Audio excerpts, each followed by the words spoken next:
বিসমিল্লাহির রহমানির রহিম।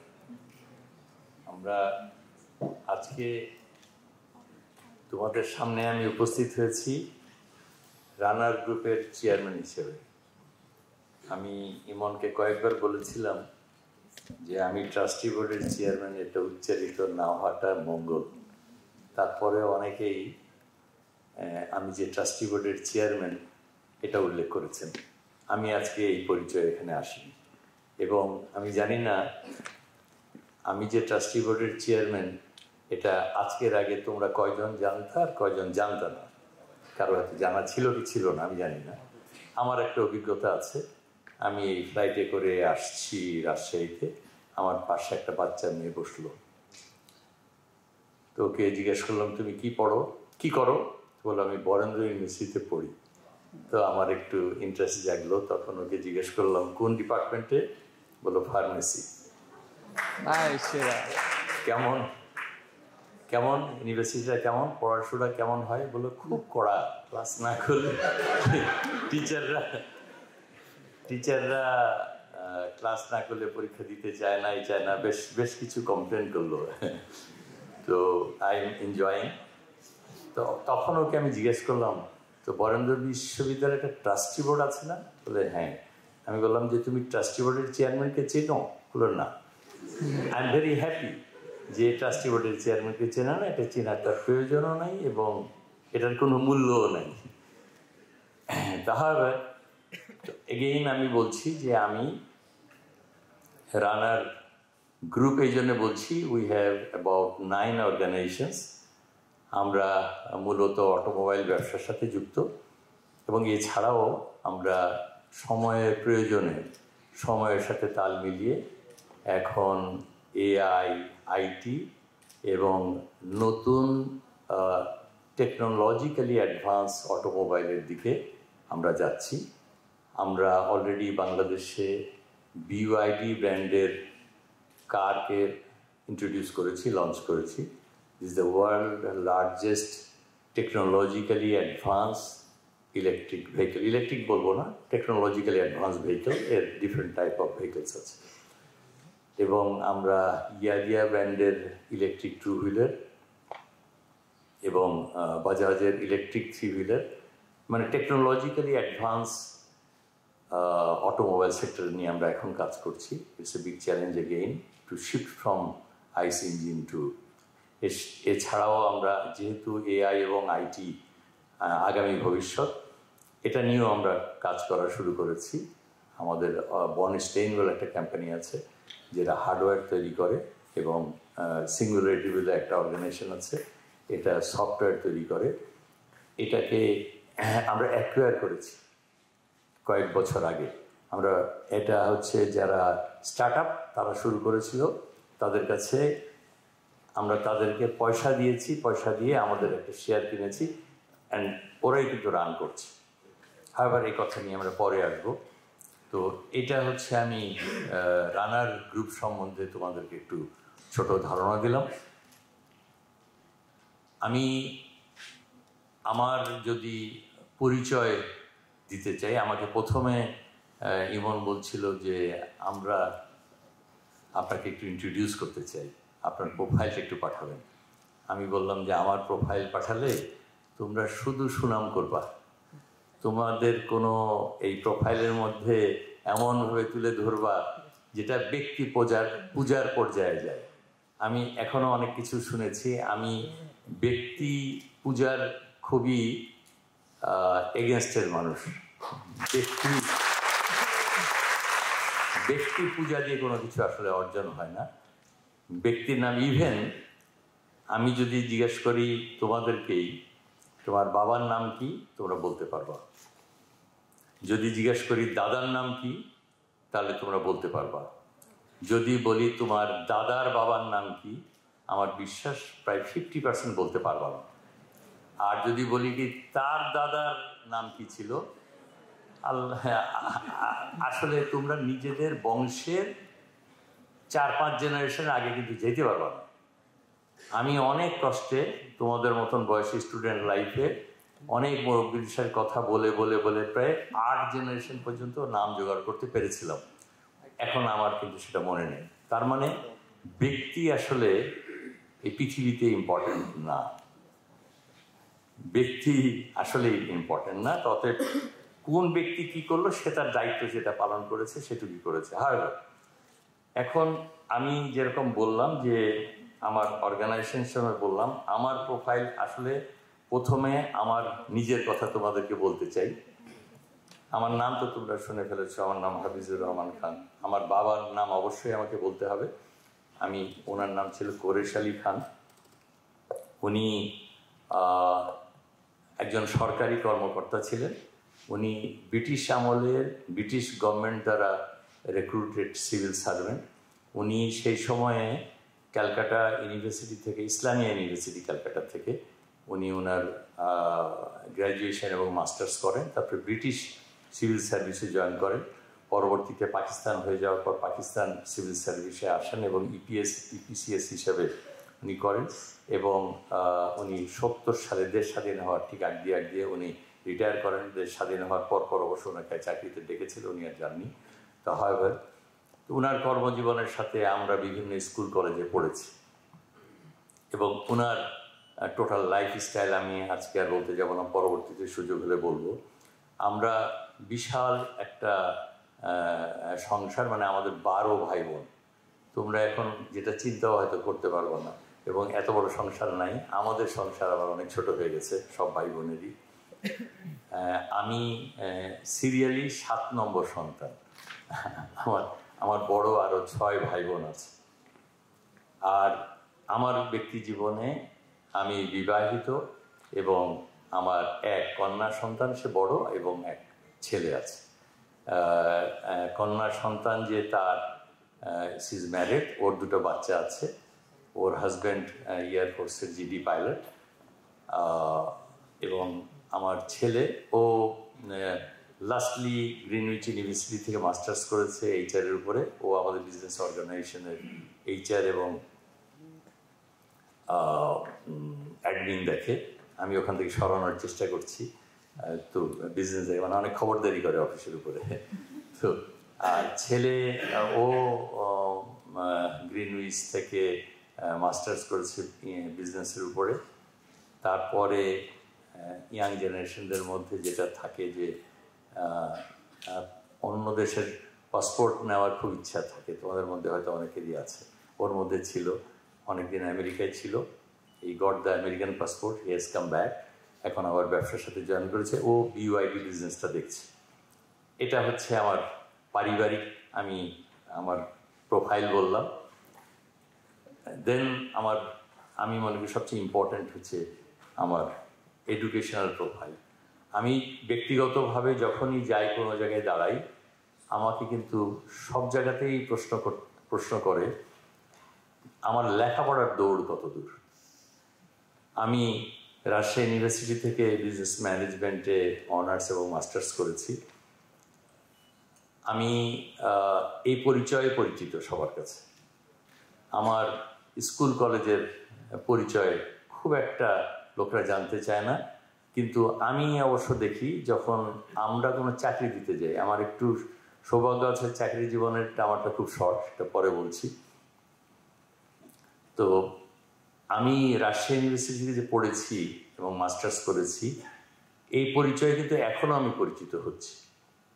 তোমাদের পরিচয়ও বরেন্দ্র ইউনিভার্সিটির সাথে সারা জীবনের জন্য তোমরা জড়িয়ে ফেলেছ। আমার শেষ করে যেদিনকে ইউনিভার্সিটি শেষ হলো, সেদিনকে বাসায় গেলাম ফিরে। তার 7 দিন মতন হবে। 7 দিন পরে আমার আব্বা আমাকে ডাকলেন, ডেকে আমার হাতে 200 টাকা দিলেন।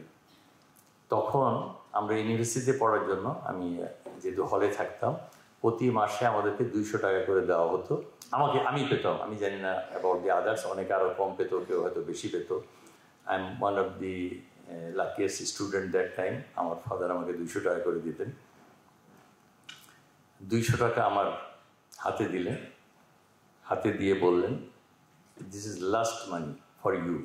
তোমার আরও ছোট ভাই বোন আছে, তোমাকে আমি মাস্টার ডিগ্রি পর্যন্ত পড়িয়েছি, এর বেশি যদি তুমি কিছু পড়াশোনা করতে চাও তুমি নিজের মতন করতে পারবা, এরপরের থেকে কোনো মাসে তোমাকে আর আমি কোনো টাকা দিতে পারবো না, দিস দ্য লাস্ট। এই 200 টাকা নিয়ে আমি ঢাকায় গেলাম। আমি একটু ফরচুনেট ছিলাম যে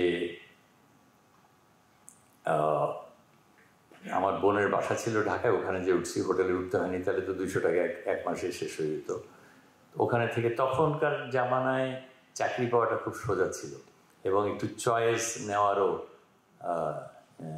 ব্যাপার ছিল নিজেদের কাছে। এখন হয়তো ইটস ভেরি ডিফিকাল্ট। তাহলে আমার ওই কর্মজীবনের যাওয়ার আগে আমার ছাত্র জীবনের কিছু তোমাদের সাথে শেয়ার করা উচিত, যেটা অন্য জায়গায় বলার একেবারে সুযোগই থাকে না। আমি জীবনে ভালো ছাত্র ছিলাম না, এবং এইটা তো স্টুডেন্টদেরকে, তোমরা যেহেতু লাস্ট সেমিস্টারে এসে গেছো তাই বলছি, ফার্স্ট সেমিস্টারের ছেলেদেরকে এই কথা কিন্তু বলি না, বললে ওরা লেখাপড়া ছেড়ে দিবে। আমি জীবনে ফার্স্ট ক্লাস পাইনি। আমি ম্যাট্রিকে সেকেন্ড ডিভিশন, ইন্টারমিডিয়েটে সেকেন্ড ডিভিশন, অনার্সে রাজশাহী ইউনিভার্সিটি এখন আছে কিনা জানি না, তখন হায়ার সেকেন্ড ক্লাস বলে একটা ছিল, আছে এখনো, আপার সেকেন্ড ক্লাস আছে, এখন আর নাই, যে কপাল ভালো আছে চলে গেছে। এবং মাস্টার্সেও আমি ওই আপার সেকেন্ড ক্লাস পেয়েছি, আমি কোনো দিন পাইনি। এবং আমি ম্যাট্রিকে সায়েন্স ছিল আমার, এবং এই সায়েন্স ছাড়ার পিছনে আমার মূল কারণ যে ইলেকটিভ ম্যাথমেটিক্স আমার মাথায় ঢুকতোই না। জানি না ম্যাথমেটিক্সের শিক্ষকরা এখানে আছেন, আমাকে কিভাবে অ্যাসেস করবেন। শুধুমাত্র অ্যালজাবরাটা পারতাম। আমাদের ইলেকটিভ ম্যাথমেটিক্সের এসএসসিতে এখন কি আছে তো জানি না, 3টে চ্যাপ্টার ছিল, অ্যালজাবরা, জিওমেট্রি এবং ট্রিগোনোমেট্রি। এখন এরকম আছে কিনা? আমার তো অ্যালজাবরাটা পারতাম, জিওমেট্রি খুবই কঠিন লাগতো, ট্রিগোনোমেট্রি আমার মাথায় ঢোকে না, আমি কিছুই বুঝতে পারি না। পরীক্ষার হলে গেলাম, আমি অ্যালজাবরার 25 মার্ক ছিল, আমি 25 মার্ক, আমি কনফার্ম দিস ইজ ম্যাথমেটিক্স, আমি 25-এ 25 পাবো। এখন জিওমেট্রি এবং ট্রিগোনোমেট্রি 0, আমি কোনোটা অ্যান্সারই করতে পারবো না, মাথায় ঢোকে না, পড়িও নি, ফাঁকি দিয়েছি। তো আমি বসে আছি কোশ্চিন নিয়ে, আমার তখন প্রশ্ন আমার মাথায় ঢুকছে যে ইলেকটিভ ম্যাথমেটিক্সে ফেল করলে কি ফেল নাকি ম্যাট্রিকে পাস হবে। এখন একজন শিক্ষক আসলেন, অ্যাবাউট 15 মিনিটস হয়ে গেছে, তুমি বসে আছো কেন? স্যার আমি তো এই ট্রিগোনোমেট্রি আমার কোশ্চেন আমি কিছুই বুঝতে পারছি না। কি বুঝতে পারছো? স্যার আমি অ্যালজাবরাটা পারবো। তাহলে অ্যালজাবরাটা আগে করো, তারপরে ওগুলো তো পরের কথা পরে। দেন আমি অ্যালজাবরার অ্যান্সার দিয়ে দিলাম, ওই দিন হাফ অ্যান আওয়ার অ্যাকচুয়ালি আমি সবগুলো কোশ্চেন অ্যান্সার দিয়েছি, তা 25 মার্কের অ্যান্সার হলো। এখন এরপরে কি করব? তো নেক্সট আমি জিওমেট্রি একটু ট্রাই করতে চেষ্টা করলাম যেটুকু পারি, কিন্তু আই এম নট স্যাটিসফাইড যে উত্তরটা আমি দিচ্ছি। তো আমার পিছনেই আমাদের ক্লাসের ফার্স্ট বয় ছিল, তো ওকে একটু ডিস্টার্ব করা শুরু করলাম, দোস্ত একটু কিছু বলো টলো না, আমার তো পাশই হবে না।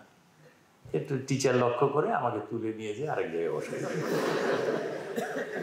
আমি জানি না এখনকার শিক্ষকরা কি করেন, তোমরা এরকম নকল টকল করতে পারো কিনা, আমার তো সর্বনাশ। যাই হোক, তারপরে যেটুক পারলাম একটু জিওমেট্রিক অ্যান্সার দিলাম। তো তারপরের থেকে পরীক্ষা দেওয়ার পরেই ভয় যে আমি ইলেকট্রিক ম্যাথমেটিক্সে ফেল করি কিনা। যে টিচার খাতা দেখেছিলেন আমার মনে ইজ ভেরি কাইন্ড এনাফ, আমি 37 নম্বর পেয়েছিলাম, 33-এ পাস, 37 পেয়েছি। তালি দেওয়ার কিছু আছে কিনা জানি না। আমি তারপরে কি করলাম, আমি এই রেজাল্টের পরে আমি তখন আমার আব্বার কাছে গেলাম। আমার আব্বা খুব গুরুগম্ভীর ব্যক্তি ছিলেন, সারা জীবন এই যেহেতু সরকারি কর্মকর্তা ছিলেন, ওনার রাশভারী, আমরা ভয়ে ওনার পাশে ফিরতাম না সেই সময়, যা আবদার আম্মার কাছে, আর আমাদের লাকি ছিল একটা ফুপু ছিল আমাদের বাসায়, উনি খুব আর্লি এজে বিধবা হয়েছিলেন। এই দুইজনের সাথে আমাদের যা সম্পর্ক, আর বড় বোনরা। আব্বাকে যে খুব সাহস করে বললাম আমি সায়েন্স পড়বো না, তো মনে করেছিলাম অনেক বকা টকা খাবো। এই কারণে তখন সমস্ত বাবা মার লক্ষ্য ছিল তার ছেলে হয় ডাক্তার হবে না ইঞ্জিনিয়ার হবে, এর বাহিরে অন্য কোনো প্রফেশনের চিন্তাই নাই। আমার ছেলে হয় ডাক্তার হবে না ইঞ্জিনিয়ার হবে, তার পরের চিন্তা হচ্ছে সরকারি কর্মকর্তা হবে, তার বাহিরে তারপরে ইউনিভার্সিটির শিক্ষক হবে। এইভাবে আস্তে আস্তে করে সব ছিল। আমি কমার্স পড়বো মানে ডাক্তার ইঞ্জিনিয়ার বাদ। তো আমি তো মনে করেছিলাম অনেক বকা টকা খাবো, কিন্তু আমার আব্বা এক বাক্যে রাজি হয়ে গেলেন। রাজি হলেন মানে আমি জিজ্ঞেস করলেন কেন সায়েন্স পড়বা না কেন? আমি বললাম যে আমার ইলেকট্রিক ম্যাথমেটিক্স মাথায় ঢোকেই না, আমি 37 পেয়েছি, কিন্তু আমি জেনারেল ম্যাথমেটিক্সে লেটার পেয়েছি, এবং এইটার কারণেই কিন্তু আমি আসলে সেকেন্ড ডিভিশন পেয়েছি, তা নাহলে ম্যাট্রিক অ্যাটলিস্ট ফার্স্ট ডিভিশন পেতাম। দেন উনি বললো ঠিক আছে, এক কথা শুনে রাজি হলো। রিয়েলি আমি অ্যাস্টোনিশড। তো তখন কি পড়বো, তো কি পড়বা? তখন আমার হঠাৎ করে মাথায় আসলো আমি কমার্স পড়বো। ঠিক আছে পড়ো। আমি কমার্সে যে ইন্টারমিডিয়েটে যে কমার্সে ভর্তি হলাম। তখন আমি কেউ কমার্স আর্টসে খুব কম ছেলেপেলেরা যায়, ওইখানে যে আবার একটু ভালো ছাত্র হইলাম, মানে ওখানে একদম সবগুলোই অ্যাভারেজ। তো ওর মধ্যে আমি একটু বেটার অ্যাভারেজ, তো যে কারণে যে বললাম ইউনিভার্সিটিতে দুটোতে আপার সেন্ট্রাস পেয়েছি। তো তারপরে কমার্সে ফার্স্ট ডিভিশন পাওয়া আরও কঠিন ছিল, পরে বুঝলাম যে টিচাররা আবার নাম্বার দেয় না, অঙ্কেতে যত সহজ নাম্বার পাওয়া যায়। তো এই কমার্সে পড়তে যেয়ে পরে সেই ইউনিভার্সিটিতে ম্যানেজমেন্টে ভর্তি হলাম। তখন আমার মাথার মধ্যে একটু পোকা ঢোকা শুরু করলো যে আমি ব্যবসা যখন পড়লাম, আসলে পড়ার পরেই তোর মধ্যে আসলো যে একটু ব্যবসা করব। আমি খুব ইমপ্রেসড হলাম হাসিবুর রহমানের বক্তব্য শুনে, যে সে নিজে আর্ন করে নিজের লেখাপড়া চালিয়েছে, তার জন্য একটা বড় হাততালি দিতে হবে।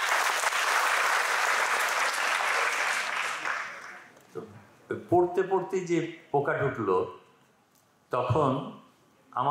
তখন থেকে কিন্তু ব্যবসা করার একটা আগ্রহ নেশার মধ্যে চেপে বসলো। ফার্স্ট এক্সপিরিয়েন্স আমার বিজনেসে তখন রাকসুতে একটা ইনডোর কম্পিটিশন হবে। তো অনেক ধরনের খেলার টেলা ওখানে হবে, জিমনেশিয়ামে সে অ্যারেঞ্জমেন্টটা হলো সেই সময়। ওখানে এত লোক আসবে, একটা ছোট্ট ক্যাফেটেরিয়া দিতে হবে।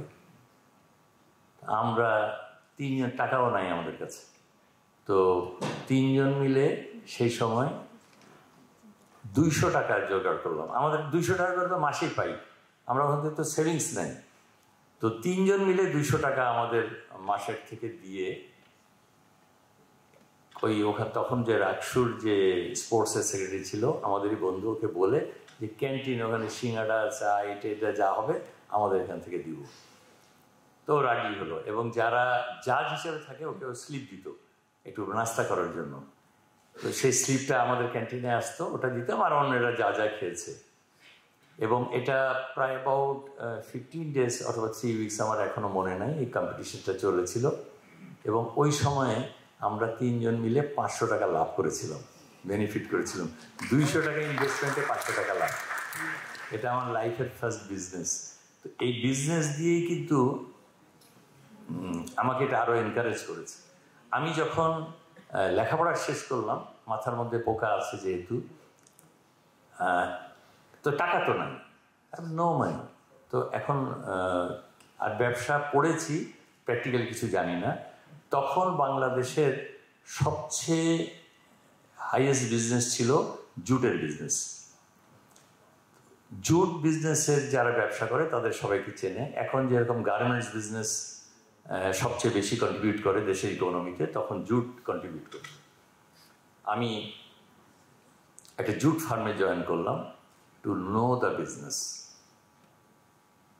আমি প্রায় বছর দেড়েক তখন হবে, 1.5 বছর প্লাস ওখানে চাকরি করার পর বুঝলাম যে এই জুট বিজনেসের ভবিষ্যৎ বাংলাদেশে কিছুদিনের মধ্যে শেষ হয়ে যাবে।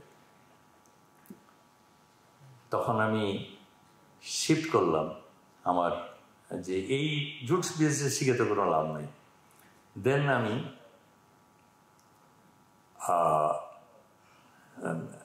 চেঞ্জ করে একটা শ্যালো পাম্প তৈরি করতো, সেই শ্যালো পাম্পের ওখানে যে জয়েন করলাম, যে ওরা ইরিগেশন পাম্প নিয়ে, তখন এগ্রিকালচার নিয়ে অনেক কিছু শুরু হয়েছে, তো পাম্পগুলো বিক্রি করতে হতো। একটা ফার্মে আমি অ্যাবাউট 2.5 অলমোস্ট 3 ইয়ার্স কাজ করার পর মনে করলাম যে আমি এখন ব্যবসা করার উপযুক্ত হয়ে গেছি। তখন আমি চাকরিটা ছেড়ে দিলাম। আমার কাছে কোনো টাকা ছিল না। চাকরিটা ছাড়ার পিছনে একটাই ছিল, একজন ভদ্রলোক তখন আর্মি থেকে রিটায়ার করেছেন। রিটায়ার করার পরে উনি কি করবেন উনিও দিশাহারা, বাট ওনার কাছে কিছু টাকা আছে। তো উনি আমাকে প্রথমে ইনভাইট করলেন যে আসেন না ব্যবসা করি। বললাম ঠিক আছে। তখন 3 জন, একজন ফান্ড দিল 5 লাখ টাকা, আর যে আর্মি রিটায়ার্ড লোক উনি দিলেন 2 লাখ টাকা, আর আমি দিলাম 20,000 টাকা। আমার কাছে কোনো টাকাই নেই, ওই চাকরি করে 20,000 টাকা জমা হলো। এই টুকটাক আমি দিতে পারবো, বাট আমি যেহেতু বিজনেস অপারেশনটা চালাবো, আমার 30% শেয়ার, আরেকজন ইঞ্জিনিয়ার যে 5 লাখ দিয়েছিলেন তার 30% শেয়ার, আর যে রিটায়ার করা আর্মির ভদ্রলোকের 40% শেয়ার দিয়ে আমরা ওই ফর্মে কোম্পানি। তখন থেকে আমার ব্যবসার যাত্রা শুরু। এইখানে একটু পজ দিলাম, আমার ব্যবসার সাকসেস হিস্ট্রিতে পরে আসবো। আজকে আমাকে যখন ইমন বলল কিছুদিন আগে যে আপনি এখানে আসেন, আপনার বক্তব্যটা শুনতে চায়, যারা শেষ যে বাইরে চলে যাচ্ছে তারা প্র্যাকটিক্যাল লাইফে যাবে। প্রথম টপিকসটা ঠিক হলো যে প্র্যাকটিক্যাল লাইফের চ্যালেঞ্জ, এটা ছেলেরা একটু জানতে চায়, শুনতে চায়।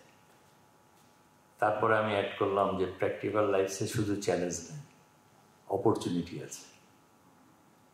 আমাদেরকে দুটো খুব ভালো করে বুঝতে হবে, অপরচুনিটি কি আছে এবং চ্যালেঞ্জ কি আছে।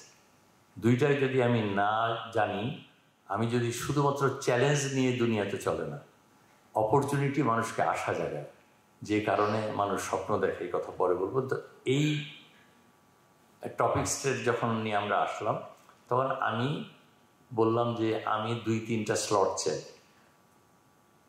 বললো কি? প্রথম একটা ফুটবল খেলা হবে না, ফার্স্ট বলেছি রেজিস্ট্রেশন করতে হবে। উইদাউট রেজিস্ট্রেশন কেউ এখানে আসতে পারবে না। আমি জানি না কতটুকু মেনটেন করতে পেরেছে কর্তৃপক্ষ, উইদাউট রেজিস্ট্রেশন কেউ ঢুকেছে কি ঢুকেনি। কেন বললাম রেজিস্ট্রেশন করতে হবে, এটারও কারণ আছে। তারপরে বললাম যে একটা অ্যামাউন্ট দিতে হবে রেজিস্ট্রেশনের। তাহলে এটা আবার কেমন কথা? বলে না, টাকা না দিলে রেজিস্ট্রেশন হবে না। এটারও একটা কারণ আছে। তো প্রত্যেকটা কারণেই আমি তোমাদের কাছে এক্সপ্লেন করতে চাই। তারপরে বললাম যে রেজিস্ট্রেশনের পরে একটা ফুটবল খেলা হবে। কেন?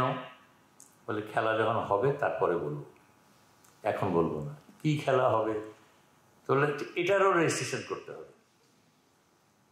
তো রেজিস্ট্রেশন ওটারও হয়েছে। তারপরে বললাম যে কয়েকজনকে তাদের ভবিষ্যতে কি করতে চায়, পড়ার শেষে কি চ্যালেঞ্জ এবং কি অপরচুনিটি দেখে, এ ব্যাপারে একটু শুনতে চাই। সেটাও শুনেছি। কোনোটাই কিন্তু কোনো বিচার করার জন্য আমি দেইনি। ফুটবল খেলাটা ছিল it's a fun, totally fun. But যারা যারা ফুটবল খেলার জন্য রেজিস্ট্রেশন করেছে, এখানে যে উপস্থিত থাকো তারা একটু দাঁড়াও। ফুটবল খেলার জন্য রেজিস্ট্রেশন করেছিল যারা, সবার জন্য একটা তোমরা সবাই জোরে একটু হাততালি দাও। বসো। তোমাদেরকে এটা ছিল যে আগ্রহী কতজন দেখতে চাই, ফুটবল খেলার জন্য কতজন আগ্রহী। তো ভেরি ফিউ নাম্বারস এসছে যে আমরা আগ্রহ দেখেছি। তার মধ্যে আরও একটা আছে, খেলাটা ছিল বোধহয় 9:30 থেকে, রেজিস্ট্রেশন করেছিল অ্যাবাউট 55, কিন্তু উপস্থিত হয়েছে লেস দেন 30। আমাদের 25 জন একটা টিম আমরা ওখান থেকে বেছে নিতে চেয়েছিলাম এরকম লটারির মতন, কিন্তু উপস্থিত ছিল অনেক কম। ওখানে এই 25 জন লোককে এক জায়গায় জড়ো করে তাদেরকে আমি বলেছিলাম, তোমরা এদের মধ্যে থেকে 2টা টিম তৈরি করো, টিম এ এবং টিম বি, এবং 25 জন যেহেতু, একজন রেফারি হবে, 2 জন লাইন্সম্যান হবে, আর 11টা করে প্লেয়ার হবে।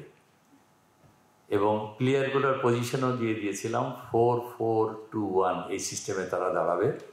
ফ্রন্টে থাকবে 4 জন, অ্যাকচুয়ালি 2টা লিঙ্কম্যান, 2 সাইডে 2টা লেফট উইং রাইট উইং হয়, মিডলে 2 জন থাকে, লিঙ্কম্যান হবে 4 জন, তারপরে ডিফেন্সে 2 জন, একজন গোলকিপার। আমার মূল দেখার জিনিস ছিল 2-3টা। এক হচ্ছে, এখানে এই টিমটা, আমি তো বলে দিইনি কে টিম গঠন করবে, এই টিমটা গঠন করার জন্য কারা নেতৃত্ব দিচ্ছে, কারা কোঅপারেট করছে, কারা রিভোল্ট করছে, কে মানছে কে মানছে না, কোনো একজনের ওপিনিয়নকে আরেকজন রেসপেক্ট করছে নাকি দ্বিমত তৈরি করছে। আমারও একটা সুন্দর অভিজ্ঞতা হয়েছে ওখানে। আমি 15 মিনিট সময় দিয়েছিলাম, তারা 10 মিনিটের মধ্যে করে ফেলছে। এগেইন বিগ যারা ফুটবল খেলেছে। তোমাদের জীবনটা হচ্ছে এরকম, তোমাদের জীবনটাকে গড়তে হবে, তোমাদেরকে সিদ্ধান্ত নিতে হবে, তোমাদের পজিশন তোমাকে ঠিক করতে হবে, কোন পজিশনে তুমি উপযুক্ত। ওখানে আমি দেখেছি কেউ কেউ পজিশন নিয়ে একটু ফাইট করেছে, কেউ কেউ করেনি, কেউ স্বেচ্ছা একটা পজিশন বেছে নিয়েছে।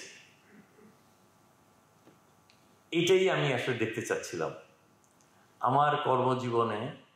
আমার যেখানে স্ট্রেংথ, এই জায়গাটা আমাকে বাঁচতে হবে। আমি আমার স্ট্রেংথটা কতটুকু আমি বুঝি। লেখাপড়া টোটালি ডিফারেন্ট।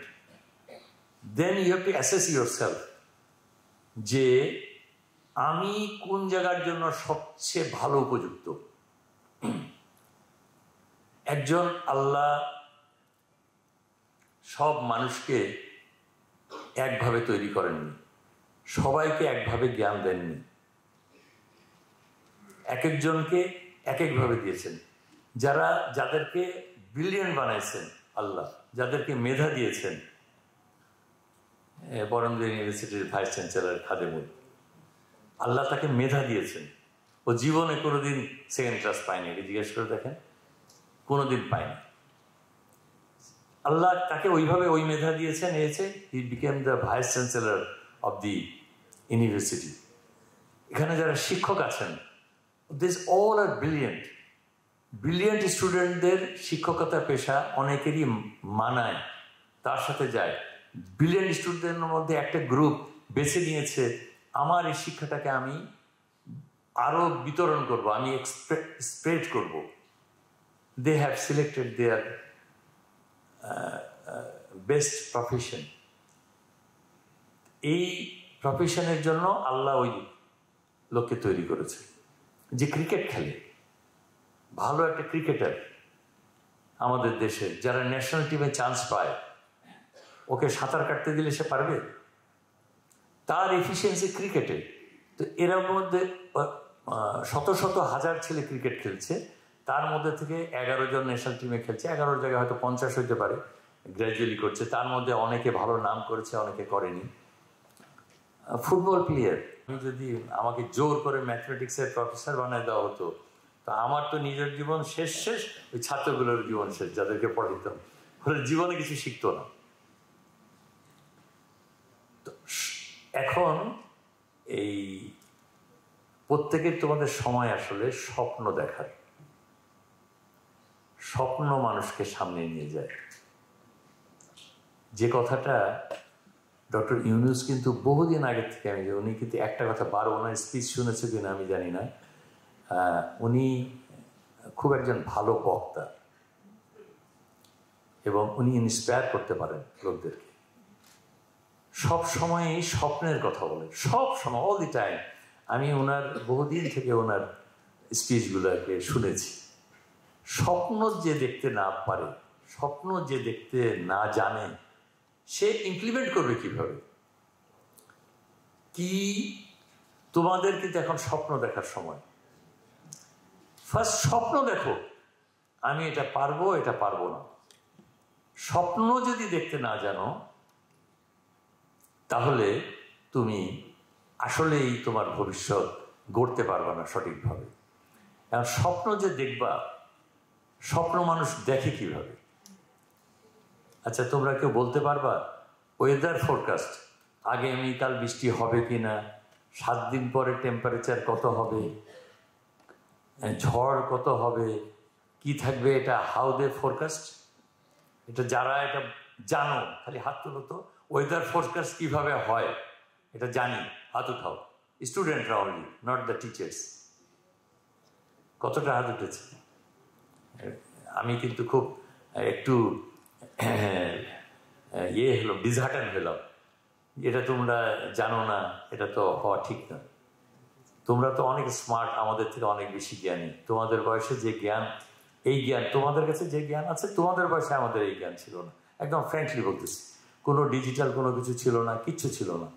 এখনো পর্যন্ত ইংরেজি বানান যখনই আমি কোনো কিছু করতে যাই, ভুল হয়, আমি কিন্তু গুগলকে যে জিজ্ঞেস করি। তোমরা নিশ্চয়ই আরো অনেক বেশি ইউজ করো, এটাও শেয়ার করবো আরো পরে। This is the statistical data, কিচ্ছু না। Weather forecast is the analysis of the statistical data. গত 10 বছরের 20 বছরের ডাটা অ্যানালাইসিস করে আগামীতে কি হয় এটা বলা যাবে। তো আগামী 10 বছর পৃথিবী কোথায় যাবে, এ প্রশ্নের উত্তর যদি তোমাদের কাছে না থাকে, তাহলে তোমার প্রফেশনাল সিলেকশনেও কিন্তু ভুল হইতে পারে। আগামী 10 বছর দুনিয়া কোথায় যাবে আর তোমার স্ট্রেংথটা কি, সেটাকে আসলে ম্যাচ করতে হবে। তোমার চাওয়া আর তোমার স্ট্রেংথ, এই দুটাকে ম্যাচ করতে হবে। আমার কর্মজীবনের একটা জায়গায় যে আমি পজ দিয়েছি, বলেছি এটা পরে তোমাদের সাথে আলোচনা করব। মজার জিনিস দেখো, আমরা শ্যালো পাম্পের ব্যবসা শুরু করলাম। তখন কৃষি ব্যাংক এবং বাংলাদেশ ব্যাংক থেকে ফান্ডিং করত। একদম গ্রামে গঞ্জে শ্যালো পাম্প বসাইতে হবে। সেই সময়কার এই শ্যালো পাম্প বসানোর কন্ট্রাক্টর নিয়োগ করা হতো। তো আমরা অ্যাপ্লাই করে কন্ট্রাক্টর হলাম, শ্যালো পাম্প বসাবো। আমরা রাজশাহী ডিভিশনে 50টা শ্যালো পাম্প বসানোর ওয়ার্ক অর্ডার পেলাম। তো কাজ শুরু করেছি। বগুড়াতে শ্যালো পাম্পের যেটা তখন বাংলাদেশ ব্যাংকের একটা প্রজেক্ট ছিল, বাংলাদেশ ব্যাংকের একজন ডাইরেক্টর আসলেন, মিটিং ডাকলেন যারা যারা কন্ট্রাক্টর তাদেরকে নিয়ে। তো বেশ বড় হলরুম ছিল, প্রায় 30 জন মতন কন্ট্রাক্টর ওখানে হয়েছে। এটা আমি যেটা বলছি আর্লি 83 or 84, এরকম 84-এর সময়, 1984। তো ওই মিটিং হচ্ছে, মিটিংয়ে বেশিরভাগ কন্ট্রাক্টরই লুঙ্গি পরা, স্যান্ডেল পায়ে দিয়ে এসছে। তখন সমাজের অবস্থা এরকমই ছিল। এবং ওই শ্যালো টিউবওয়েলের কন্ট্রাক্টরই তো কেউ করতে যায় না, লেখাপড়া করা জিনিস। আমি ওই মিটিংয়ে ছিলাম। তো হঠাৎ করে ডাইরেক্টর আমাকে জিজ্ঞেস করলো, আপনি কে? তো আমাদের ওই অর্গানাইজেশনের পরিচয় দিলাম। আমি একজন শ্যালো টিউবওয়েলের কন্ট্রাক্টর, অমুক অর্গানাইজেশনের থেকে এসেছি। উনি আমাকে সেকেন্ড প্রশ্ন করলো, আপনি পড়াশোনা কোথায় করেছেন? আমি বললাম রাজশাহী ইউনিভার্সিটিতে। কি করেছেন? আমি বললাম আমি বিজনেস ম্যানেজমেন্টে অনার্স এবং মাস্টার্স করেছি। সবার সামনে ভদ্রলোক বললেন, এই যে ইয়াং ছেলেগুলো এসছে না ব্যবসায়, সবাইকে বলতেছে এই যে ইয়াং ছেলেগুলো ব্যবসায় এসছে, এরা দেশের ইকোনমিতে একদিন কন্ট্রিবিউট করবে, এ দেশকে সামনে নিয়ে যাবে। এবং বললেন যে মিটিংয়ের পরে আপনি আমার সাথে দেখা করবেন। তো আমি মিটিংয়ের পর ওনার সাথে দেখা করতে গেলাম। কতগুলো অর্ডার পেয়েছেন? 50টা। কতদিন লাগবে? মাস 3 লাগবে শেষ করতে। শেষ করে আপনি আমার সাথে দেখা করবেন ঢাকায়। উনি ওনার কার্ড দিলেন, আমি ওনার সাথে দেখা করতে গেলাম। শেষে তো পিএর কাছে গেলাম, পিএ বলল আপনার কার্ড দেন। তখন আমার কার্ডই নেই, তাহলে কাগজের মধ্যে একটা নাম ঠিকানা নিচে লিখে দিলাম আপনি বগুড়ায় থেকে, আপনি বগুড়ায় আমার মিটিংয়ে আমাকে দেখা করতে বলেছিলেন। সঙ্গে সঙ্গে আমাকে ডাকলেন, আমি ভিতরে গেলাম। যাওয়ার সাথে বলছে অ্যাপ্লিকেশন দেন। কিসের অ্যাপ্লিকেশন? বলে কাজ শেষ হয়ে গেছে না 50টা? জি স্যার শেষ হয়ে গেছে। আর কাজ করবেন না? বলে হ্যাঁ করতে চাচ্ছি। তো অ্যাপ্লিকেশন কই? তো আমি একটা গাধা, যে অ্যাপ্লিকেশন নিয়ে যেতে হয় সেটাও জানি না। উনি বলেন যান একটা দরখাস্ত লিখে নিয়ে আসেন। কতগুলো করতে পারবেন? কতগুলো দিব? আমি স্যার 100টা দেন। Then I came back. ওর পিএর কাছ থেকে কাগজ টাগজ নিয়ে এক দরখাস্ত লিখলাম। লিখে সঙ্গে সঙ্গে আমি যাওয়ার সাথে সাথে উনি 100টার অ্যাপ্রুভাল দিয়ে দিলেন। ওনার পিএ তো অবাক। ওনার ওই রুমের সামনে অনেক লোক বসে আছে। পরে জেনেছি এরা সবাই ওই অ্যালটমেন্ট নেওয়ার জন্য এসছে বিজনেসের। তো আমি রিয়েলি তখন ভেরি অ্যাস্টোনিশড। এবং এটাও শুনলাম পিএর কাছ থেকে যে একটু উনি টাকা পয়সা নিয়ে অ্যালটমেন্টগুলো দেন। তখন আসলে এই যে ঘুষ দুর্নীতি ওইভাবে শুরু হয়নি, বাট এটা শুনলাম, সত্য মিথ্যা আমি জানি না। তারপরে এক্সপিরিয়েন্সটা বলছি। তারপরে 100টা শেষ করে আবার গেলাম। বলে শেষ করলে আবার আসবেন। 100টা শেষ করে যখন আবার গেলাম, অ্যাপ্লিকেশন নিয়ে গেলাম, একটা খামের মধ্যে 20,000 টাকা নিয়ে গেলাম, যে উনি যখন পয়সা নিয়েই যান আমার একটু কিছু করা উচিত। তো পরের টাইম এন্ট্রিটা ছিল মোর ইজিয়ার। পিএ সঙ্গে সঙ্গে দিয়ে দিল। আমিও তো অ্যাপ্লিকেশন বানিয়ে নিয়ে গেছি। ওনার ওখানে বসছি, সঙ্গে সঙ্গে 100টা অ্যালটমেন্ট করে দিলেন।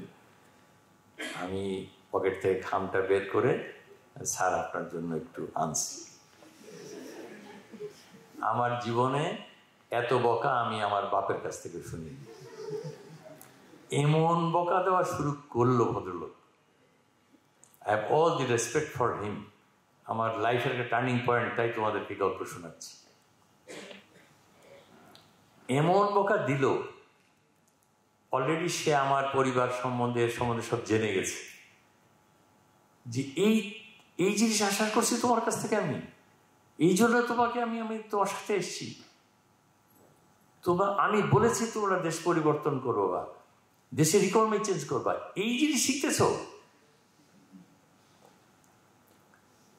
আমি তার জীবন এইটার পরের থেকে আমি জীবনে কাউকে কোনোদিন আমার নিজের হাত দিয়ে একটা পয়সাও দিইনি, আনএথিক্যাল পয়সা লেনদেন করি। ফার্স্ট অ্যাটেম্প ফেল আমি করিনি। আমাদেরকে অনেক ব্যবসা করতে, আপনারা অনেক জানেন, অনেক কিছু আনএথিক্যাল প্র্যাকটিস না চাইলেও করতে হয়। এই গল্পগুলোও আমি বলবো আপনাদের। আমি জানি না কত করে সময়।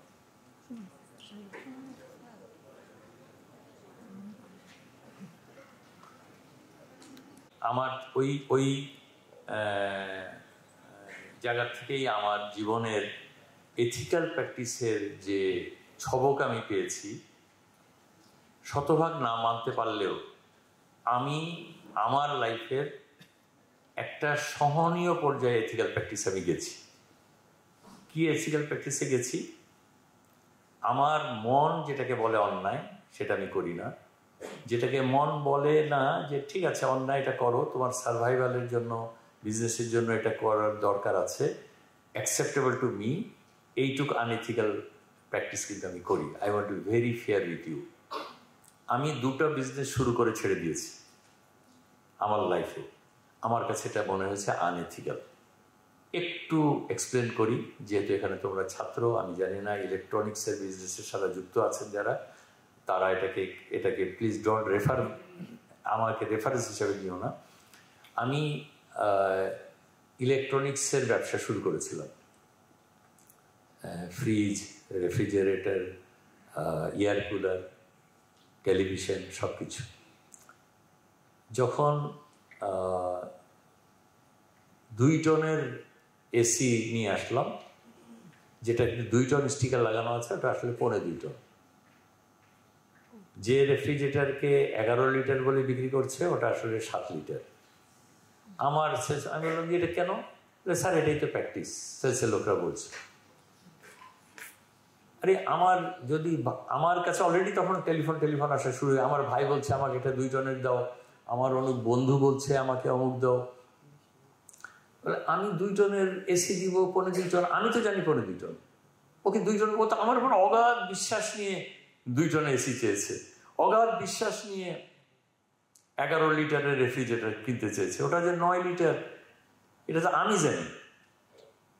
দেন এটা অলরেডি বিজনেসটা তখন একটু ফ্লারিশ করে গেছে, আমরা ডিলার দিয়ে দিয়েছি। দেন আমি বললাম যে এই বিজনেস আমি করবো।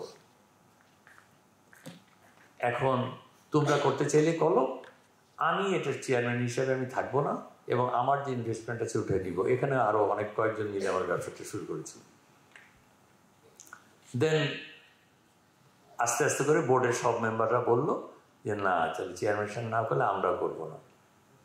তখন I withdraw my self from that business, যে না, এখনও এই প্র্যাকটিস আছে কিনা আমি কিন্তু জানি না, সঠিক স্পেসিফিকেশনে বিক্রি করা হয় কিনা।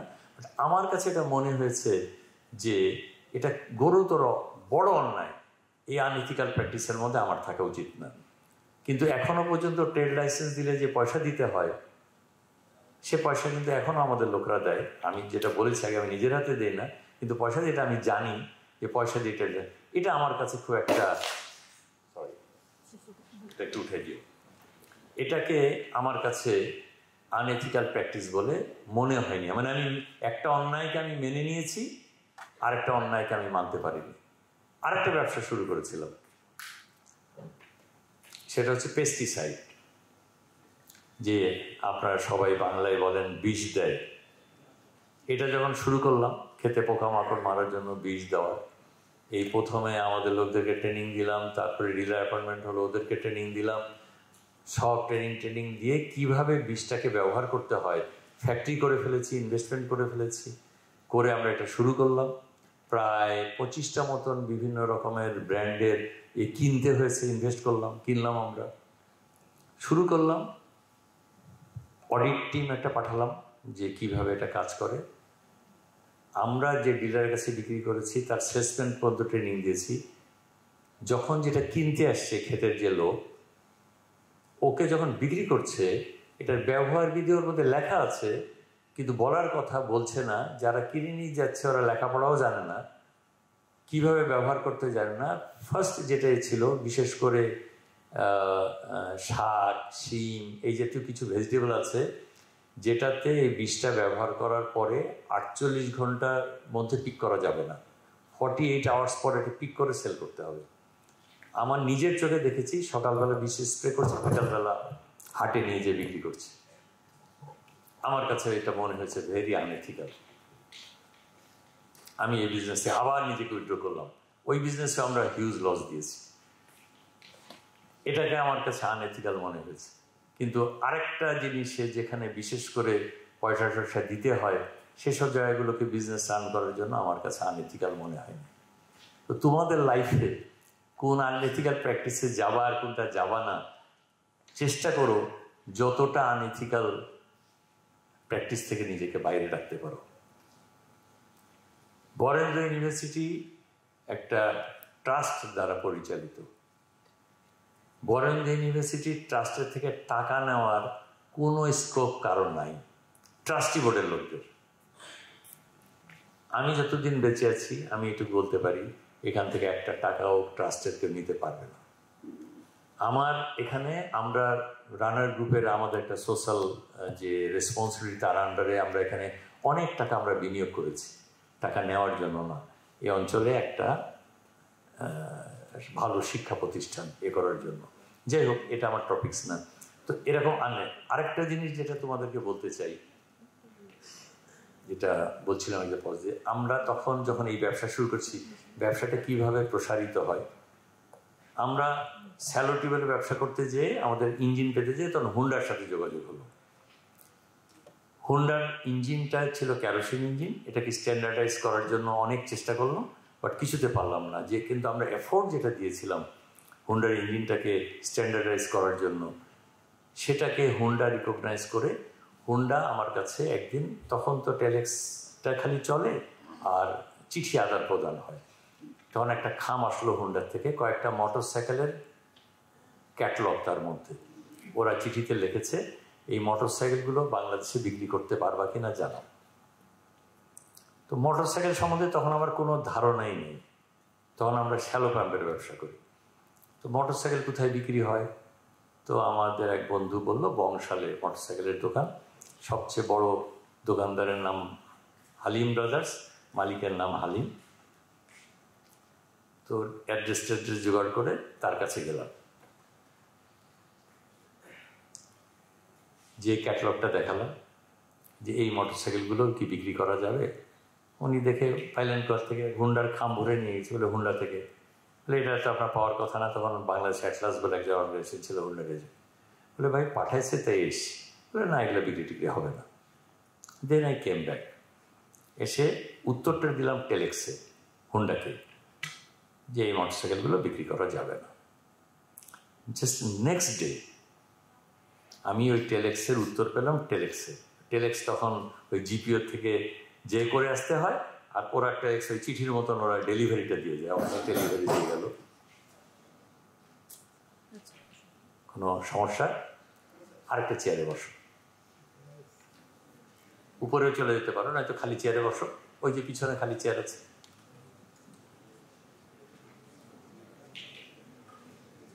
তো টেলেক্সের উত্তরটা দেখে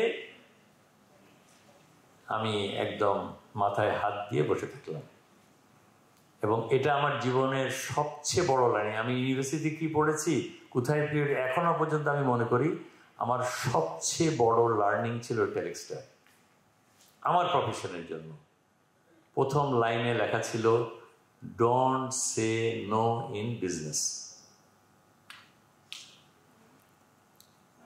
তারপরে লেখা ছিল কেন বিক্রি করতে পারবা না মোটরসাইকেল জানো। তো আমি মাথায় হাত দিয়ে এই কারণে বসেছিলাম যে আমাকে দিয়ে জীবনে কিচ্ছু হবে না, আমি একটা ওয়ার্থলেস লোক। আই হ্যাভ মানে জ্ঞান গরিমা এই সেই আমার কিছুই নেই। আমি কি লেখাপড়া করেছি, জীবনে কি শিখেছি, আমার মতন একটা অথর্ব লোক দিয়ে কিছু হবে না। কি কারণে? আমি তো ওই লোকটার কাছে শুনেই আসিনি যে কেন বিক্রি হবে না। ও বলেছে মোটরসাইকেল বিক্রি হবে না, আমিও চলে এসেছি। এখন হুন্ডা আমার কাছে জানতে চেয়েছে কেন বিক্রি হবে না। তা আমার মতন বেকুর লোক আর আছে? কেন বিক্রি হবে না এটাও জিজ্ঞেস করিনি। আসলে কিন্তু কোশ্চেনের কোশ্চেন থাকা উচিত, টু নো মোর। সেটা ওই দিনকে জানলাম। আবার গেলাম, আবার তো আমি জানতে হবে যে কেন বিক্রি হবে না। গেলাম আবার ওই লোকের কাছে, তো সে বলল যে এত বড় সিসির মোটরসাইকেল বাংলাদেশে বিক্রি হয় না। বাংলাদেশে 50, 80, 100 এরকমগুলো বিক্রি হয়। ওই মোটরসাইকেলগুলো ছিল আসলে 500 সিসি 700 সিসির ক্যাটালগ। তো এই দিনকে জানলাম যে মার্কেটটা ছোট। আসলে তারপরে উত্তরটা দিলাম যে এরকম এখানে এই সিসির মোটরসাইকেল বিক্রি হয়, এত বড় মোটরসাইকেল বিক্রি হয় না। তারপরে আবার প্রায় মাস দুয়েক পরে again I got some catalogue, এইগুলো বিক্রি হবে কিনা জানো। আবার সেই লোকের কাছে গেলাম যে ভাই এখন এইগুলো বিক্রি হবে কিনা জানো। ওই ক্যাটালগটা দেওয়ার পরে উনি ওনার ছেলেটার নাম ছিল কালু বলে কোন ডাকতো, পরে আমার সাথে অনেক খাতির হয়েছিল। এই কালু, হাফিজ সাহেবকে চা দাও। এর আগে 2 দিন এসেছি, কোনো চাটা খাওয়াই দিল। তো ভালো, আমি বসলাম, যাক এন্টারটেন করছে, চা দাও। এই কালু আমার কাছে চায়ের কাপ নিয়ে এসে দিল সামনে। উনি ভীষণ খেপে গেল, খালি চা দিছস, কেক লয়ে আয়, বিস্কিট লয়ে আয়, আনন্দ থেকে কেক লয়ে আয়। আমি তো অবাক, হঠাৎ করে আজকে এত খাতির কি জন্যে? তখন কেক টেক নেওয়া আসলো, খাইলাম, বিস্কিট খেলাম, চা খেলাম।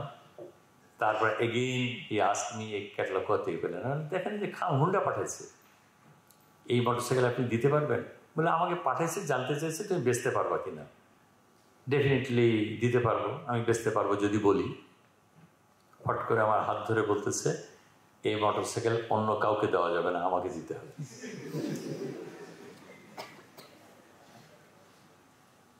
তো আমার মাথায় তখন দেখলাম, এর আগে তো আমি আমার বুদ্ধিমত্তার যে পরিচয় দিয়েছি, 0 পেয়েছি, হুন্ডার কাছে 0। যে আমি কেন বিক্রি হবে না সেটাও শুনে আসিনি, মানে আমার মেধার লিমিটেশন এত। তখন বুদ্ধি খাটায় আমি বললাম, আমাকে অ্যাডভান্স দিতে হবে। ও তো পুরো বুক করছে, আমার কাছে মনে হলো এটা হচ্ছে চান্স একটা। আমি বললাম, আপনাকে এটা নিতে হলে অ্যাডভান্স করতে পারবে, দিব? যাই, আমরা ঠিক আছে, অলরাইট। ওই পর্যন্ত ডিল ওই দিনকে শেষ। তারপরে হুন্ডার কাছে আসলাম, মোটরসাইকেল নিচ্ছি তার টাকা দিয়ে, ওর অ্যাডভান্স নিয়ে এলসি করেছি, ব্যাংক তখন এলসি দিয়েছে, লট অফ স্টোরি। তো দিয়ে তার টাকা দিয়ে সে ব্যবসা করেছে। এত কাহিনী কেন বললাম তোমাদেরকে? আমি আমার প্রফেশনের কথা বললাম। কোনো কিছু অর্জন করতে গেলে টাকা লাগে, যে কোনো জিনিসের জন্য টাকা লাগে। টাকাটা আসলে ভূতে যোগায়, এটা একটা কমন কথা বললাম। আল্লাহ এই টাকার ব্যবস্থা করে দেয় যদি তার ইনিশিয়েটিভ থাকে, যদি তার আগ্রহ থাকে। যে কাজের জন্য যাও, যেহেতু আমি বিজনেস প্রফেশনের, আমি আমার বিজনেস এক্সপিরিয়েন্সগুলো তোমাদের সাথে শেয়ার করলাম। আমি কিভাবে তরাই পার হয়েছি, কিভাবে গেছি, এটা একদম প্রাইমারি স্টেজের কথা বললাম। তারপরে আমরা ফ্যাক্টরি করেছি, we are the largest factory of automobile in Bangladesh. আমাদের মতন সাইজের ইন্ডাস্ট্রি কারো নাই, আমাদের যে ফ্যাসিলিটিস আছে ইন্ডাস্ট্রিতে সে ফ্যাসিলিটিস কারো নাই, আমরা যে নেটওয়ার্ক আছে এটা কারো নাই। আমরা অটোমোবাইল ইন্ডাস্ট্রি গেছি, বাট স্টার্টিংয়ের কথা বললাম। যেহেতু তোমরা you are going to start, আমি পরের কাহিনী বলছি না, দরকার হলে আরেকদিন বলবো আবার। টু স্টার্ট উইথ তোমাদের স্বপ্ন থাকতে হবে।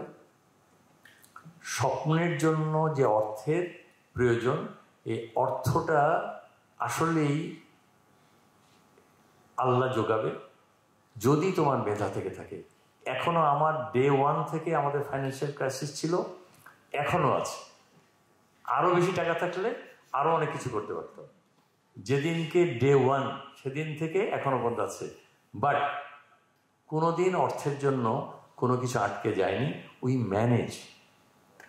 এই বরেন্দ্র ইউনিভার্সিটির ক্যাম্পাস যখন শুরু হবে, শামীম আছে, টাকা নাই। টাকা তো জীবনে দেখিনি, টাকা নাই, প্লিজ স্টার্ট। এই ক্যাম্পাসের কনস্ট্রাকশন শুরু হয়েছে, তখন কি 10-20 লাখ টাকা, 30 লাখ টাকা এরকম হয়তো ছিল। বাট এই শামীম বলতে পারবে এর পিছনে কত খরচ হয়েছে, কি কোথা থেকে টাকা এসছে। আর আমি একটা জিনিসের উপর জোর দিয়েছিলাম, আগে এই অডিটোরিয়ামটা বানাও। তোমাদের একটু কষ্ট হচ্ছে, ছাত্রদের অনেকে লিফট নিয়ে তোমরা অনেক কথা বলছো জানি। আমি বলছি যে ভাই, আগে 2টা লিফট লাগাও আগে, কিন্তু অডিটোরিয়ামের পিছনে আগে টাকা দাও। বিকজ এখন থেকে এই বললেন যে আমি স্টার্ট, যদিও আমি অন্য ইউনিভার্সিটিতে কথা বলেছি, হাওয়েভার এই এখন অনেক ভালো ভালো লোকরা তোমাদের কাছে নিয়ে আসতে পারবো, তোমাদেরকে অনেক কথা বলতে পারবে, যার থেকে তোমরা আরও অনেক কিছু শিখতে পারবে। অ্যাটলিস্ট যা আউটগোয়িং স্টুডেন্ট, তারা যেন জীবনের চ্যালেঞ্জটাকে চ্যালেঞ্জ হিসাবে না নেয়। তোমরা একদিন এই দুনিয়ার এক একটা পজিশনে এক একজন ভালো করবা, তোমাদের সেই স্বপ্ন থাকতে হবে, সেই বিশ্বাসও থাকতে হবে। দুইটাকে যদি তোমরা এক জায়গায় করতে পারো, তোমাদের যেরকম বলছি যে চ্যালেঞ্জ কী কী সেটাকে মোকাবেলা করবা, অপরচুনিটিটার সাথে দেখো। দিন আছে, তার সাথে কিন্তু রাত আছে। ভালোর সাথে মন্দ আছে, এমন কোনো ওয়ার্ড তোমরা বের করতে পারবে না যার অপোজিট নাই, অপোজিট ওয়ার্ড নাই। ধনী আছে, দরিদ্র আছে, হ্যাঁ, মেধাবীর আছে যেখানে, সেখানে কিন্তু অমেধাবীও আছে। প্রত্যেকটা ওয়ার্ডেরই অপোজিট ওয়ার্ড আছে। তো অতএব হতাশ হওয়ার কিন্তু কোনো কিছু নাই। হতাশা বলে জিনিস যদি কারোর মধ্যে কোনো কিছু ঢুকে যায়, তাহলে ওকে দিয়ে আসলে আর কিছু হবে না। Don't be frustrated. দুনিয়া অনেক বড়, অনেক কিছু জিনিস করার আছে, অনেক কিছু, এটা না ওটা, ওটা না ওটা। আমার যেরকম চেঞ্জ, ফেলিওর, বিজনেসে ফেলিওর হিস্ট্রি আবার বলতে গেলে আরো অনেক সময় লাগবে। কত যে বিজনেসের সাকসেস যেরকম আছে, সেরকম বিজনেসে ফেলিওর আছে। তো ফেলিওর নিয়ে কোনোদিন কথা বলিনি, কথা শুনতে চাই না। কালকেই আমার কাছে সিঙ্গাপুর থেকে একটা টিম এসেছিল to understand the business environment of Bangladesh now, এর ভবিষ্যৎ কী হবে। আমি ওকে বললাম যে দেখেন, you have come to a wrong person. তো ওরা বলছে কেন? বলে তোমরা আমার কাছ থেকে জানতে এসছো যে কি কি চ্যালেঞ্জেস আছে। আমি তো আমার লাইফে চ্যালেঞ্জই দেখি না, আমি শুধু অপরচুনিটি দেখি। All the challenges create some opportunity. তো তুমি আমার কাছে কি শুনবা? তখন ওকে আরো অনেকগুলো কোন চ্যালেঞ্জ কি অপরচুনিটি তৈরি করে দিয়েছে সব শোনালাম। প্রেজেন্ট চেঞ্জও কি কি অপরচুনিটি তৈরি করেছে সেটা ওদেরকে বললাম। তো ওরা একটু আসলে আমি অ্যাজ এ এন্টারপ্রেনার, আমি সব চ্যালেঞ্জকে অপরচুনিটিতে কনভার্ট করতে শিখে গেছি in this stage of my life. তোমরাও সেটা শিখো। প্রত্যেকটা চ্যালেঞ্জকে অপরচুনিটিকে তুমি কিভাবে কনভার্ট করবা, একটু মাথায় চিন্তা করলেই দেখবা যে আসলে এই অপরচুনিটিসগুলো তোমার মাথায় আসবে। আসলে এই জিনিসটা এই জিনিস তৈরি করে, এই জিনিসটা এই জিনিস তৈরি করে, এই জায়গায় আমি এই স্টেপটা নিতে পারি। তবে তোমার ডেফিনেটলি তোমার যেটা ভালো লাগে সেই জায়গায় যাবা, ভালো লাগার বাইরে যাওয়া না। লাস্ট পয়েন্ট বলার আগে রিসেন্ট একটা অভিজ্ঞতার কথা বলি, সেটাও আমার তোমাদের কাছে বলা দরকার। কয়দিন না, প্রায় মাসখানিক আগে ডেইলি স্টারের মাহফুজা ইনাম সাহেব আমাকে চা খাওয়ার জন্য একটু দাওয়াত দিয়েছিলেন। আমি চা খেতে গেছি, যে আমি প্রথমেই বললাম যে ভাই, আমার তো ব্যবসায়ী হিসেবে পরিচয় দিতে ইচ্ছে করে না। কেন? বলে সমাজে ব্যবসায়ীদের একেবারে নো রেসপেক্ট। সমাজে যেখানে স্বীকৃতি নাই, সেই প্রফেশন নিয়ে আমি কিভাবে আমার পরিচয় দিয়ে দাঁড়াবো? বলে এমন কোনো তকমা নাই আমাদের গায়ে লাগেনি। আমরা ব্যাংক লুটেরা, আমরা অর্থ পাচারকারী, আমরা কনসোর্টিয়াম করে জিনিসের দাম বাড়াই, আমরা ভেজাল দিই, আমরা ওজনে কম দিই, হোয়াট নট। এটাই তো ব্যবসায়ীদের গায়ে তকমা লেগেছে। আমরা যে ইকোনমিতে কন্ট্রিবিউট করছি, আমরা যে রেভিনিউ গভর্নমেন্টকে দেই, এই ব্যাপারে কিন্তু সমাজ কিচ্ছু বলছে না, বলছে সব চোর। তো আমার তো আসলেই পরিচয় দিতেই এখন লজ্জা লাগে সব জায়গায়। উনি তখন আমাকে পাল্টা প্রশ্ন করলেন, আচ্ছা সাংবাদিকদেরকে লোকরা কি বলে? তো উনি আমাকে এই কথা বলবেন আমি বুঝিনি। আমি তখন বললাম যে আপনাকে লোকরা ভালো বলে। উনি কাউন্টার আমাকে বললেন যে আপনাকেও লোকরা ভালো বলে। তারপরে উনি বললেন, কেন আমরা ডেইলি স্টার থেকে আপনাকে অ্যাওয়ার্ড দিয়েছি না? আমি বললাম হ্যাঁ দিয়েছেন, কিন্তু লোকরা বলে এটা নাকি আমরা পয়সা দিয়ে কিনে নিয়েছি। তখন উনি খুব ইন্টারেস্ট পেলেন, বললেন যে আপনার সাথে আরেকদিন লাঞ্চ কিংবা ডিনার করতে হবে। ওই দিনকে টপিকস নিয়ে বললেন ঠিক আছে, আপনার এরকম আপনি বলবেন আমি আশা করিনি, but however I have taken it as a really, এটা সামাজিক অবস্থা। খালি ব্যবসায়ী না আর সাংবাদিক না, সব প্রফেশনেই সামাজিক রেসপেক্ট হারাচ্ছে। সমাজে সব প্রফেশনই হারাচ্ছে, কেউ কম কেউ বেশি। এই সামাজিক রেসপেক্টটা হারানোর এটা আবার পুনরুদ্ধার করা দরকার আছে। আমরা যদি এক প্রফেশন আরেক প্রফেশনকে রেসপেক্ট না করি, তাহলে আমাদের সমাজে আমাদের অবস্থান আসলেই ভালো জায়গায় যাবে না। তো আমি অনেক বেশি তোমাদের সময় নিয়ে ফেলেছি। লাস্ট যে কথাটা তোমাদেরকে বলতে চাই, আমার ইউনিভার্সিটি জীবন আমাকে কি দিয়েছে। আমি ইউনিভার্সিটি জীবন থেকে 4টা গুরুত্বপূর্ণ জিনিস পেয়েছি, এবং আমার বিশ্বাস তোমরাও এটা নিয়েই আগামী জীবনের সংগ্রামের পথে তোমরা যাবা। ফার্স্ট, যেটা আমি অলরেডি উল্লেখ করেছি, আমি রাজশাহী ইউনিভার্সিটির একটা সার্টিফিকেট পেয়েছি, যেখান থেকে আমি অনার্স এবং মাস্টার্স করেছি, যেটা এখনো পর্যন্ত সব জায়গায় আমাকে এই পরিচয় আমি পরিচিত হই। তোমরা এই ইউনিভার্সিটি বেরোবা, এই পরিচয় তোমার মৃত্যুর আগ পর্যন্ত কিন্তু থাকবে। এবং আমি এই পরিচয়টাকে এখানে শেষ করে দিতে চাই না। এটা অ্যালুমিনি অ্যাসোসিয়েশন এখানে আমরা করতে চাই, এবং এটার প্রসেস অলরেডি হয়েছে। বাট যত তাড়াতাড়ি সম্ভব তোমরা সবাই আলটিমেটলি বের হয়ে যাওয়ার পর অ্যালুমিনি হবা, এবং এই সব অ্যালুমিনি মিলে আমরা কিভাবে সমাজে কন্ট্রিবিউট করতে পারি, এটা যেদিনকে অ্যালুমিনি মিটিং হবে একদিন বলবো। আমি অ্যালুমিনি খোঁজ নিতে যে দেখেছি, সমস্ত বিদেশি ইউনিভার্সিটিগুলো দে আর ভেরি রিচ অ্যালুমিনি দিয়ে, এবং এই অ্যালুমিনিগুলো কী করেছে, তাদের সমস্ত সহায় সম্পদ মৃত্যুর আগে অ্যালুমিনি অ্যাসোসিয়েশনে দান করে গেছে। কেউ তার অনেকেই সন্তানরা নিতেও চায় না। It's a long story. আমার কয়েকদিন আগে আমার একটা বন্ধু টেলিফোন করেছিল, তার ছেলে তার আমেরিকায় থাকে, ওর সম্পদ নিবে না, তোমার সম্পদ তুমি যা খুশি করো গিয়ে। আমাদের সমাজে এখনও এটা আসেনি, তার ভাই বোনের মধ্যে মারামারি হয় সম্পদ নিয়ে। হাইবার আমরা we want to make a strong alumni association, but আমি really I am very proud যখন আমি বলি আমি রাজশাহী ইউনিভার্সিটির ম্যানেজমেন্টের অ্যালুমিনি, আমি রাজশাহী ইউনিভার্সিটির সার্টিফিকেট পেয়েছি, সব জায়গায় দেখাই। এটা আমার একটা বড় পাওয়া ইউনিভার্সিটি থেকে। সেকেন্ড যে পাওয়া আমার ইউনিভার্সিটি থেকে, সেটা হচ্ছে আমি ডিসিশন মেকিং শিখেছি। আমি তোমাদের সাথে হয়তো আমাদের একটু আলাদা। আমি তো হলে এসে ভর্তি হলাম, তার আগে পর্যন্ত গার্জিয়ানদের অনেক ছিল, কন্ট্রোল ছিল আমাদের উপরে। একটা হচ্ছে মগরিবের নামাজের আগে বাসায় ঢুকতে হবে। এর থেকে খারাপ জিনিস আমার লাইফে আর ছিল না।